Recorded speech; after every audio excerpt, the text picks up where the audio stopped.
Une détection de nouveaux sursauts rapides d'ondes radio répétées, une cartographie inédite de la surface d'un pulsar et des galaxies naines peut-être pas aussi pauvres en matière noire que ce que l'on pouvait penser.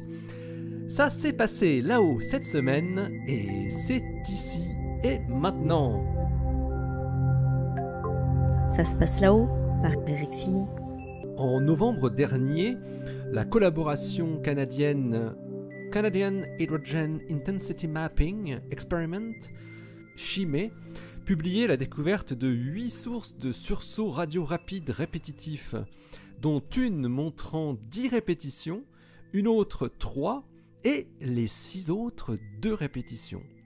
Ces nouvelles sources de sursauts radio venaient s'ajouter aux 2 connus auparavant, FRB 121102 et FRB 180814. Aujourd'hui, c'est l'équipe du découvreur des FRB, les Fast Radio Burst, en 2007, Duncan Lorimer, qui publie la découverte de 2 très faibles sursauts radio répétés dans une FRB de 2017, FRB 171019, à lire dans The Astrophysical Journal Letters. Cette source radio rapide avait été découverte le 19 octobre 2017 avec le réseau australien ASCAP, le Australian Square Kilometre Array Pathfinder. Elle était l'un des sursauts radio les plus brillants détectés par le réseau ASCAP. Mais les chercheurs australiens et américains ont continué leur suivi après la fin de leur campagne ASCAP en février 2018. De manière discontinue, en utilisant d'autres radiotélescopes comme le Green Bank Telescope de 100 mètres en Virginie occidentale, le GBT, et le télescope australien Parkes de 64 mètres. Les chercheurs ont scruté le ciel avec ASCAP, Parkes et le GBT, en tout durant 1000 heures cumulées pendant 2 ans, dans la plage de fréquences entre 720 MHz et 2000 MHz. Et le 20 juillet 2018, c'est Green Bank qui a détecté un nouveau signal très faible au même endroit que FRB 171019, dont la forme spectrale indiquait que ça ne pouvait être que la même chose. Puis le 9 juin 2019, nouveau signal détecté par le GBT, exactement du même type. Pravir Kumar et ses collaborateurs décrivent les caractéristiques des 3 sursauts associés à FRB 171019. Le premier très intense, détecté à 1,3 GHz, puis les 2 répétitions, 590 fois plus faibles, qui ont été détectées à une fréquence centrée à 820 MHz. Le burst initial de 2017 a duré 5 millisecondes, tandis que les 2 suivants avaient une largeur temporelle d'environ 4,5 millisecondes. La très forte variation d'intensité entre le premier sursaut et les suivants est 3 fois plus élevée que ce qui avait pu être observé sur la première FRB répétitive, FRB 121102, et 10 fois plus élevée que ce que montraient les 9 autres FRB répétitives, pour des plages de fréquences similaires. Cette caractéristique est remarquable selon Kumar et ses collaborateurs. Cela signifie que les FRB, à l'instar des pulsars ou des magnétars, peuvent produire des pulses avec des luminosités très variables, jusqu'à un facteur 1000 de différence. Les chercheurs estiment que les modèles d'émission expliquant les FRB devront nécessairement prendre en compte cette nouvelle donnée. FRB 171019, avec sa très forte variation d'intensité entre sursauts, pose des questions aux astrophysiciens. Mais ils pensent que cette source pourrait aussi être différente des autres FRB répétitives. En effet, les sursauts radio répétitifs détectés par les Canadiens de la collaboration CHIME-FRB en novembre dernier avaient tous plusieurs points communs que FRB 171019 ne partage pas. Une variabilité spectrale et des sous-structures à la fois dans leur spectre dynamique et dans leur profil de pulse. D'autre part, l'intensité des sursauts radio répétés de FRB 171019 est plus faible quand la fréquence augmente, ce qui n'est pas le cas dans la plupart des sursauts répétés de FRB 121102, où, à l'inverse, les sursauts étaient plus intenses pour les hautes fréquences. Les chercheurs notent cependant que les FRB détectés par ASCAP forment un échantillon différent, plus brillant que ceux détectés par Chimé FRB et que FRB 121102. Et la galaxie hôte de la rare FRB localisée dans l'échantillon de ASCAP, la FRB 180924, se trouvait aussi très différente de la galaxie hôte de FRB 121102, respectivement une galaxie massive de 10 milliards de masses solaires et une galaxie naine de 100 millions de masses solaires. Il va donc être extrêmement intéressant maintenant de connaître quel est l'environnement de cette nouvelle FRB répétitive, pour savoir si les FRB sont influencées ou non par le type de galaxie où elles apparaissent, et in fine, pour comprendre le ou les mécanismes qui produisent ces émissions très rapides et répétitives d'ondes radio. Au moment où cet article des astrophysiciens australiens et américains était en cours de rédaction, les Canadiens exploitant le radiotélescope Chimé, qui scannent la région de FRB 171019 durant 4 minutes chaque jour, annonçaient la détection le 5 août 2019 d'un nouveau sursaut radio provenant de FRB 171019, avec une intensité 10 fois plus élevée. Une étude non encore publiée. Alors on connaît donc aujourd'hui 11 FRB répétitives pour une centaine de FRB découvertes depuis 12 ans. La détection de nouveaux sursauts émanant de FRB 171019 et leur localisation précise pour en déterminer la galaxie hôte vont être une clé de compréhension de ces FRB répétitives et sans aucun doute de toutes les autres.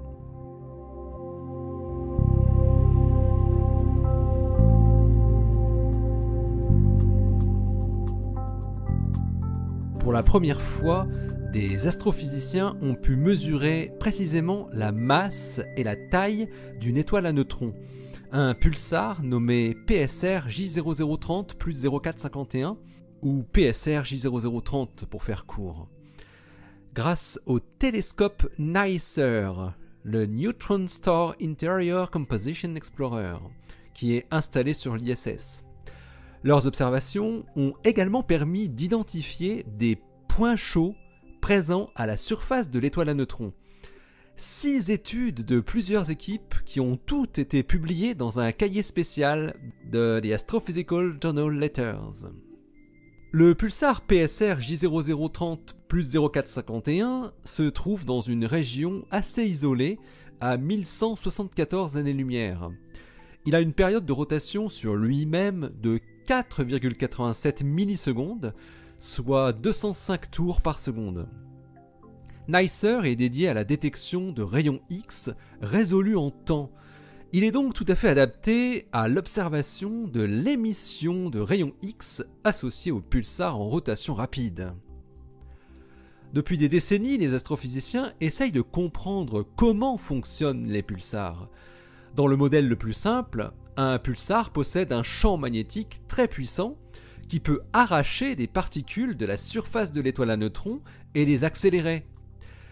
Certaines particules suivent les lignes de champ magnétique en s'enroulant autour et vont frapper la surface de l'étoile à neutrons sur la face opposée, au niveau de l'autre pôle magnétique. Elles doivent alors produire un échauffement intense de la surface au niveau des pôles magnétiques, un échauffement qui va se traduire par une émission de rayons X sur une surface relativement réduite, ressemblant à un ou plusieurs points chauds. En fait, toute l'étoile à neutrons brille un peu en rayons X, mais les points chauds doivent être beaucoup plus lumineux que le reste de la surface. Comme l'étoile à neutrons tourne rapidement sur elle-même, les points chauds sont vus en mouvement incessant, apparaissant et disparaissant à la fréquence de rotation du pulsar. C'est ce qu'observe NICER. Avec les données acquises sur PSR J0030, Entre juillet 2017 et décembre 2018, 2 équipes indépendantes ont cartographié les points chauds visibles en rayon X sur la surface du pulsar. Ils en déduisent la masse ainsi que le diamètre du pulsar. L'équipe de Thomas Riley de l'Université d'Amsterdam trouve une masse de 1,3 masses solaires et un diamètre de 25,4 km. Tandis que l'équipe de Cole Miller de l'Université du Maryland trouve une masse de 1,4 masses solaires et un diamètre de 26 km. Les valeurs sont donc convergentes et permettent de mieux connaître l'équation d'état des pulsars de ce type, c'est-à-dire les lois physiques qui régissent la structure interne de ces astres extrêmes, pression, température, densité, etc. Un pulsar est si dense qu'il déforme l'espace-temps à son voisinage. L'espace-temps est si distordu que les photons émis sur la face opposée, qu'on ne voit pas, sont fortement déviés et peuvent être redirigés dans notre ligne de visée. Cet effet relativiste fait simplement apparaître l'étoile à neutrons plus grosse qu'elle n'est en réalité. L'effet implique également que les points chauds peuvent ne jamais vraiment disparaître de notre vue lorsqu'ils se retrouvent sur la face cachée, la face opposée. NICER est à même de mesurer ces effets avec les plus grands détails. Sa résolution temporelle est de l'ordre de 100 nanosecondes seulement, une performance inégalée pour un tel télescope X. Les 2 équipes d'astrophysiciens ont trouvé plusieurs points chauds situés dans l'hémisphère sud de l'étoile à neutrons, alors que nous la voyons par son hémisphère nord. Ils s'attendaient à n'en voir qu'un seul. Pour arriver à ce résultat, les astrophysiciens ont dû faire tourner de grosses simulations sur un superordinateur muni de plusieurs milliers de cœurs. L'équipe de Riley trouve 2 points chauds, un de forme circulaire et l'autre en forme de croissant. Le groupe de Miller, lui, trouve 2 solutions possibles, une solution à 2 points chauds circulaires et une solution à 3 points chauds. C'est la toute première fois que l'on parvient à imager le nombre, la forme et la taille de points chauds d'émission de rayons X à la surface d'un pulsar. Les chercheurs ont encore du mal à expliquer le nombre et la forme des points chauds détectés. Mais ce qu'ils en déduisent, les uns comme les autres, c'est que les champs magnétiques de PSR J0030 sont plus complexes que le modèle traditionnel d'un système magnétique dipolaire. De nouvelles observations vont être nécessaires pour approfondir le phénomène des points chauds à la surface des étoiles à neutrons.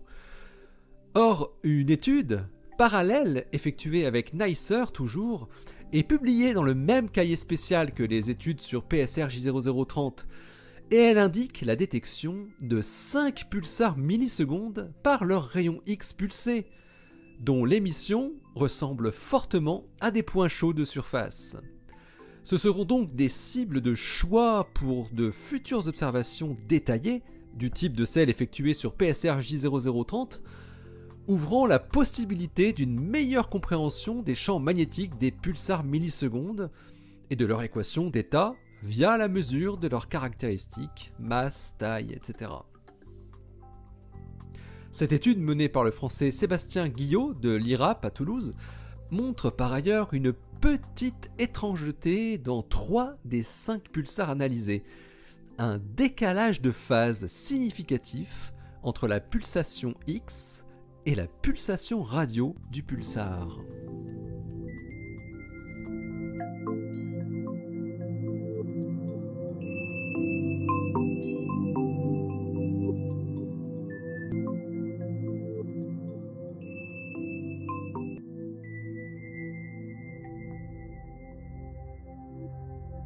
Souvenez-vous, le 25 novembre dernier, je vous avais parlé de la découverte par une équipe d'astronomes chinois de 19 galaxies naines qui semblaient dépourvues de matière noire. On en avait parlé dans le numéro 938 de Ça se passe là-haut.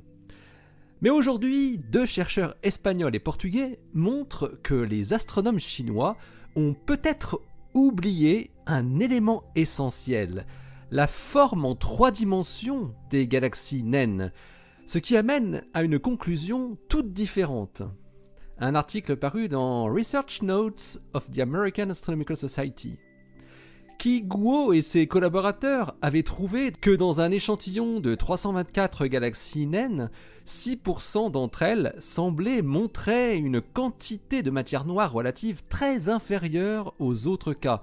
Parmi elles, la galaxie nommée AGC 213086 paraissait même contenir 27% de matière ordinaire, alors qu'on s'attendait à y trouver seulement 2%.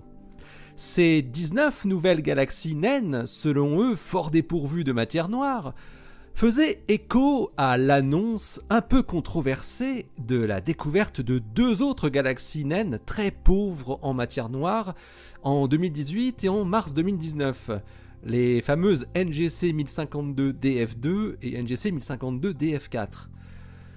Pour tenter d'expliquer ces étrangetés, les chercheurs chinois proposaient des scénarios un peu spéculatifs, pour ne pas dire peu probables. Mais voilà que 2 astronomes, Jorge Sánchez Almeida de l'Instituto de Astrofísica de Canarias et Manuel Filho de l'Université de Porto, publient aujourd'hui une courte étude incisive, après s'être penchés sur les résultats des astrophysiciens chinois, et démontent très simplement leurs conclusions. Almeida et Filho relève que Guo et ses collaborateurs ont estimé la masse totale des galaxies à partir des décalages spectraux de la raie d'émission de l'hydrogène H1 qui trace la dispersion des vitesses du gaz, de laquelle le potentiel gravitationnel est déduit. Mais pour faire cela, les astrophysiciens chinois doivent faire une correction de l'inclinaison, l'angle I, selon laquelle est vu le disque de gaz. Et l'angle I, inconnu a priori, a été estimé par Guo à partir du ratio des dimensions des axes des galaxies sur les images, le rapport B sur A de l'axe mineur sur l'axe majeur, projeté sur le ciel. Mais Sánchez Almeida et Filho remarquent que les chercheurs chinois oublient que les galaxies naines possèdent 3 axes. Ce sont des objets en 3 dimensions qui ne sont pas des disques quasi parfaits comme les grosses galaxies spirales comme la Voie lactée. Et la formule qu'ils utilisent pour déduire la masse dynamique fait l'hypothèse d'une symétrie axiale parfaite. Avec des galaxies de type disque, lorsqu'elles sont vues quasi de face, c'est-à-dire une inclinaison I tendant vers 0, le rapport B sur A tend vers 1. Mais en considérant que ces galaxies sont triaxiales, ce n'est plus le cas. Pour une inclinaison I tendant vers 0, le rapport B sur A n'est plus égal à 1, ce qui induit une masse dynamique réelle très inférieure. Les 2 astronomes européens, pour appuyer leur démonstration, ont effectué des simulations pour étudier l'impact de la triaxialité sur l'évaluation de la masse dynamique des galaxies naines telles que l'ont faites les chercheurs chinois. Ils modélisent un grand nombre de galaxies dont la masse dynamique et la masse baryonique suivent la distribution de l'échantillon parent de l'étude chinoise, les 324 galaxies, mais cette fois en considérant une forme ellipsoïdale à 3 axes, avec un rapport fixe A sur B sur C est égal à 1 sur 0,62 sur 0,3, en leur donnant donc une inclinaison I aléatoire. Puis Sánchez Almeida et Filho calculent analytiquement pour chaque cas le rapport B sur A correspondant tel qu'il est utilisé par Guo et ses collaborateurs, pour ensuite le réinjecter dans leur formule de détermination de la masse dynamique totale.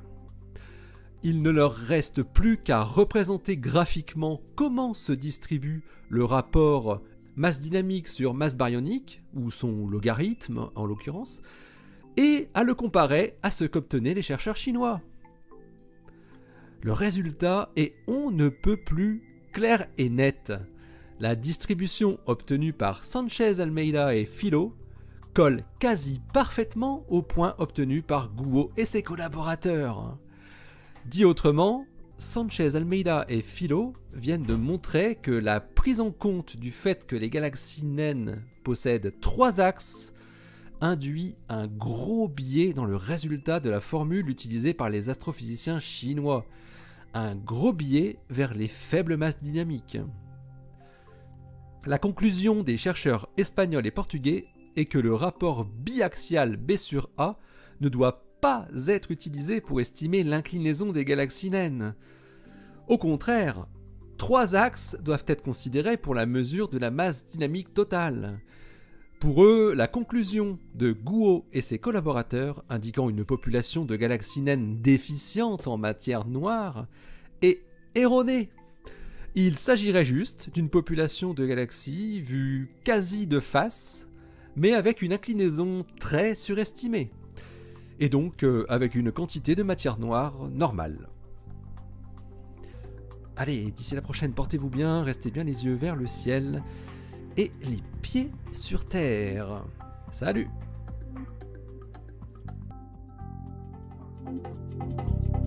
Thank you.